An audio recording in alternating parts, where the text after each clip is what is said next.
Hey guys, welcome to the Field of 68 YouTube channel. If you like what you see here, hit that subscribe button and you'll get more college basketball content just like this. Kentucky is officially the best team in the SEC because Tennessee's not going to go anywhere if they don't get 40 plus from Dalton Connect. It's a two-parter. Doug. The best team in the SEC for the NCAA tournament? For just point blank period. Yeah, I'll go with that. Sure, why not? They just beat Tennessee at Tennessee, and Dalton Connect did have 40, and they still beat him. So yeah, I'm good with that. I've been all in on Kentucky. I've been Bucky McMillan the whole time. I've been all in for like a month and a half now. So I so badly want them to go on a tournament run and John Calipari to just give everybody the middle finger, while he's doing it. Because everybody said, because there was a lot of people like, oh, he's done. It's over. He's going to retire That was me. or whatever. That was me. How you said? Yeah. I was like, yeah, he's too old. He can never adjust to this. He's a dinosaur. He can't adapt. I think he got ahead of it early, man. The power's about to go back to the freshmen. As soon as this COVID year stuff, I feel like these super talented freshmen are going to be really good again. I understand the portal and all that stuff. I'm not going to go that far because I agree with you. It's going to change some, but the other thing that can help them is if a G League Ignite goes away and all the kids go back to college, then yeah. The problem that's killing them isn't the portal and the COVID year. The problem is that, on any given year, you're losing 2 or 3 kids overseas, 2 or 3 kids to the Ignite. And then if you don't get Cooper Flagg, who they didn't get, you're getting secondary level, top 25 kids that can't compete against older guys. It's really, really hard. So I don't think it'll ever go all the way back to where you can win big with freshmen. But again, he doesn't have all freshmen this year. He also has a really, really special couple of freshmen, and you don't always get those, because like had he just gotten DJ Wagner, they'd probably be screwed right now, So I do like that he's a competitive dude. He wasn't going out like that, and I think this probably reinvigorated him because it's a much more fun way to coach and seems like a fun group to coach. You know what else it is though? If they were still, we talked about this a little bit on Saturday, Doug, and I'm curious, T.O., your take. 4 years ago, 3 years ago, 2 years ago, all John Calipari did offensively was walk the ball up, throw the ball in the post, and then run whatever his best scoring guard was off of that floppy action and try to get them curling to the paint or someone sprinting off to a three. And that was basically the offense that he ran, right? It was the same stuff that he was running back in like 2012 when they run like you can go back and watch the clips and Deron Lamb is running the same stuff that Tyrese Maxey was running, right? This year is completely different. Like it's not like they run a ton of stuff, but they get up and down the floor. They play a modern style. Well, Calipari's best teams are with the Calipari's best teams were with 2 elite like rim attack guards or guys that can really make decisions at the lead guard spot to where he can just get out of the way. I mean, think about some of his best teams: the John Walls, the Eric Bledsoes, even that team with Anthony Davis. They had that elite rim protector, but they had the Harrison twins that could really make something happen. Like those are his best teams. Whenever he has lead guards that can really go. This year he has. When he has better players than the opposition, he's usually very good. That goes without saying. That goes without saying. But I mean, the crazy part about Bledsoe and Wall is they lost to. I mean, that's the all-time shit the bed was when they lost to West Virginia, and they were like 1 of 13 or something from 3. Like you got DeMarcus Cousins, John Wall, and Eric Bledsoe. They were 4 for 32 from 3, but put some respect on Deshaun Butler's name. That was Deshaun, the original. The Field of 68 After Dark doesn't exist without Deshaun Butler hanging out with me and Fanta after the COVID tournament.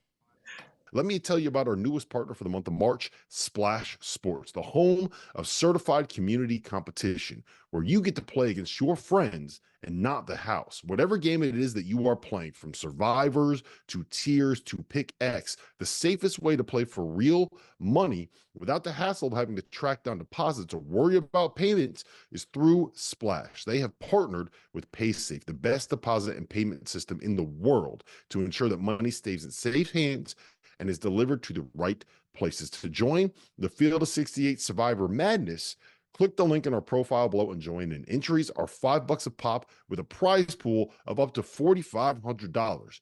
Winner take all. Dude, yeah, but I say all that to say this. Yeah, he has better players than the other team, but when his best players are those lead guards, that's kind of my point. Like, that's when he's at his best. I think Tennessee's still the best team. I understand they just won at Thompson Bowling Arena. I get all that.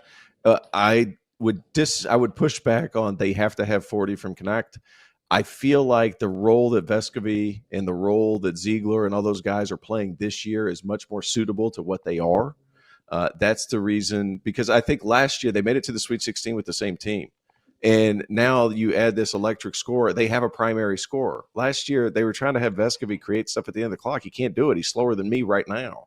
So it's like, it's hard for those things it's hard to generate real offense when that's who you're running through. Now they have Dalton Connect, who I would argue, guys, is the best on-ball scorer in college basketball. He's been electric. Hold on. Look over your left shoulder. But let's go back to the picture of T.O. over your left shoulder. Look at you abusing Greg Paulus. Okay, just going by Greg Paulus. I interviewed Greg earlier. He's like, "Is that me?" I'm like, "Yeah, that's you right there." My dad had that frame. Gee, going by him. Got him on his hip. Put him in jail. That's a good scouting report right there by our guy GP. He maybe put it on the floor. No, but like, listen, this is a real thing though with like Greg Paulus and this guy. Let me bring it back full circle. Okay, what was the downfall of Greg Paulus at Duke? They tried to have Greg Paulus get up and pressure like all those other Duke point guards, and he can't do that. And he was a good player. If he played in a pack line, or he played like when Duke won in 2010, they played pack line defense. Right? They just did. They were solid. They were physical. They changed the way they played. Now, fast forward to the Kentucky discussion, right? If he was running the same old crap, same old floppy, this team can't do it.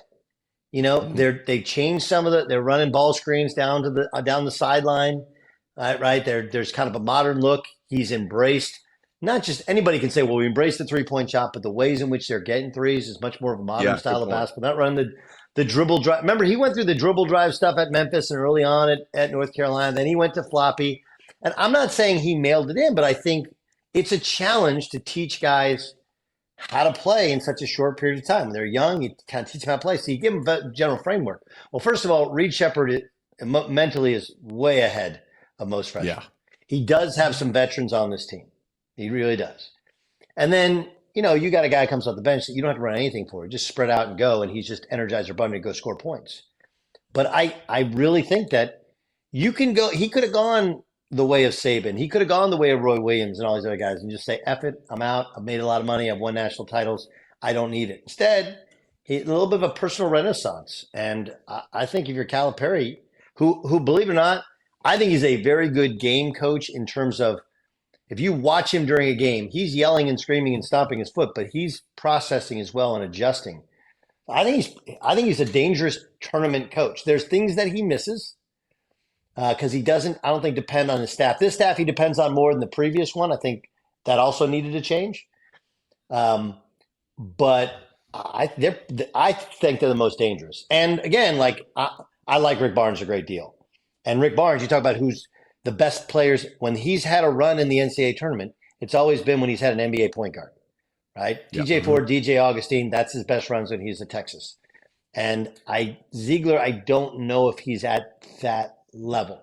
He's been a little inconsistent. And you mentioned Vescovi. He was bad Saturday. He's just not good Saturday. He has to make some shots.